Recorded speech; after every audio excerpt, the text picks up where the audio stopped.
Electrical plant po yan. PB. Ito po yung panel board.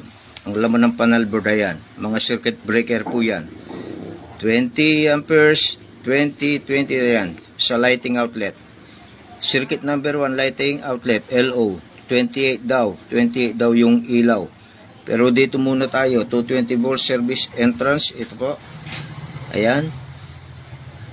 Ang size ng wire ay 238 square millimeter na THHN. Nakalagay siya sa 50 square millimeter diameter rigid steel conduit pipe.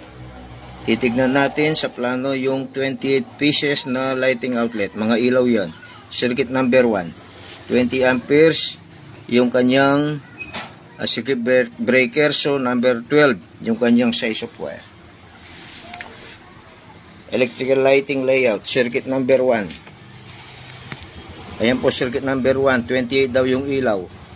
1, 2, 3, 4, 5, 6, 7, 8, 9, 10, 11, 12, 13, 14, 15, 16, 17, 18, 19, 20, 21, 22, 23, 24, 25, 26, 27, 28.